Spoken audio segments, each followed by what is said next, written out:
What's up, y'all? It's Dr. Paul with Liberty Hill Comics, where I share my passion and over 40 years of experience comic book collecting, investing, and conservation with you.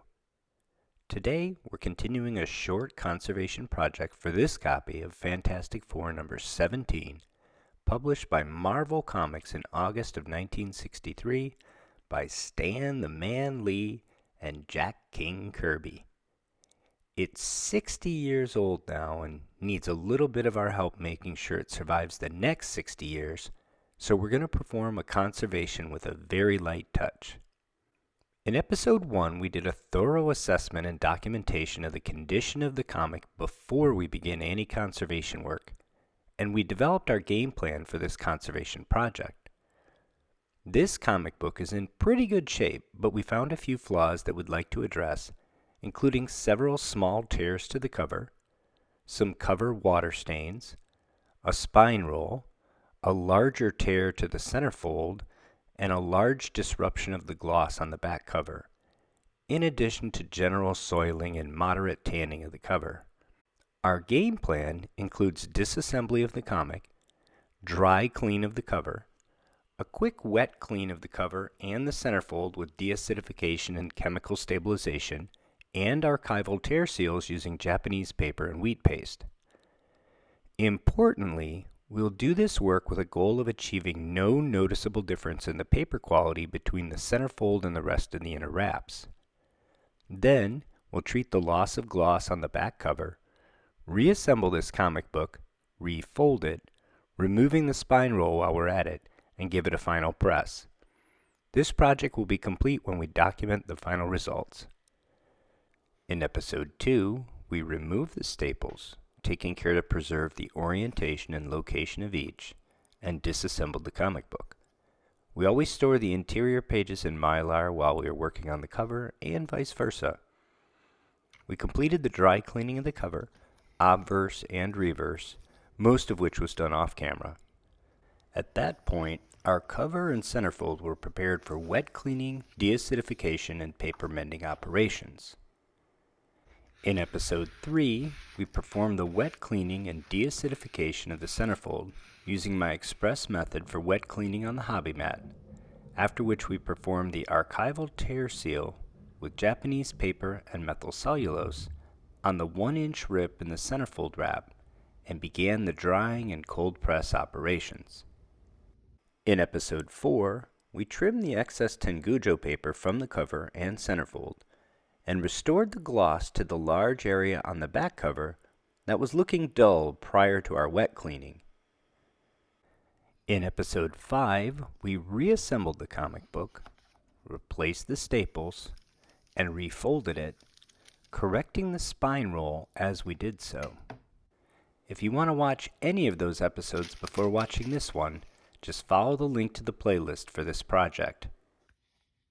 Today, we're going to do the final press of this comic book and evaluate our progress with a series of before and after pictures with an eye toward evaluating what went well and where we may improve our process for our next project.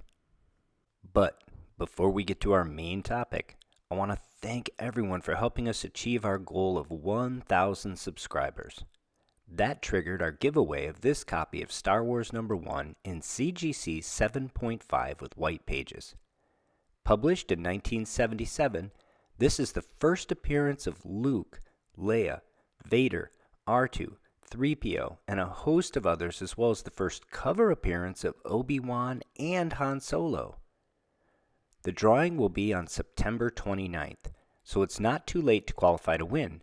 Just make sure you're subscribed to the channel and follow the link over to that video to comment there for a chance to win.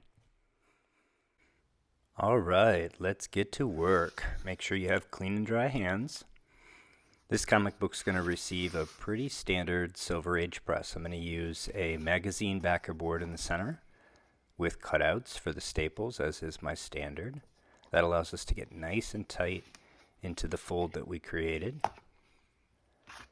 You often see the cardstock that's used to buffer the cover immediately under the cover, but because the staples are on the top here, we're going to put it one page in, and I'll do the same on the back.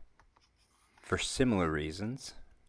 On the front, it's to keep it from being underneath those staples and creating a hard line.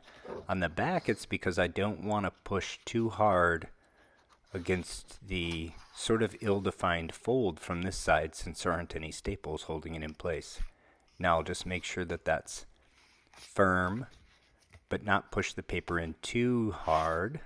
And then it's going to go on my standard stack in my seal press. So 2 magazine backer boards plus a sheet of silicone release paper on the bottom on my 1/8 inch aluminum sheet. SRP plus 2 magazine backer boards on top. And we'll cook this with moderate pressure for 155 degrees, 14 minutes, which includes warm-up time for me. Then I'll let it cool overnight in the press. And we'll pull it out the next day to have a look at the results.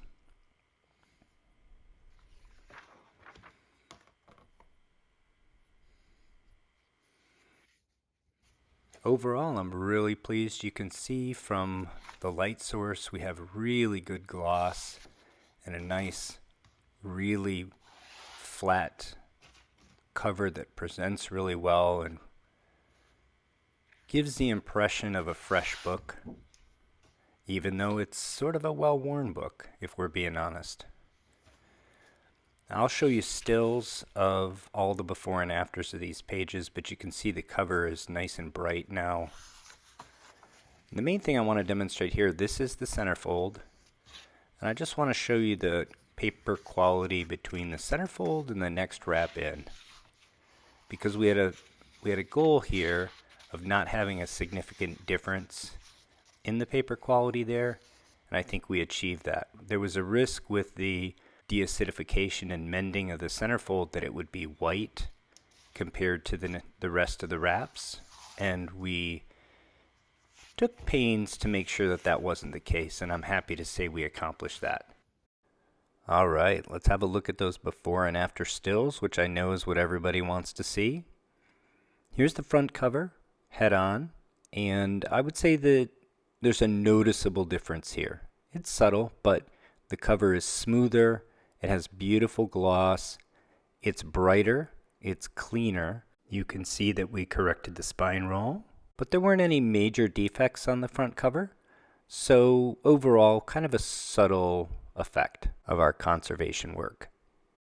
On the back cover, the improvements we made are a little bit more obvious because the flaws were a little bit more obvious.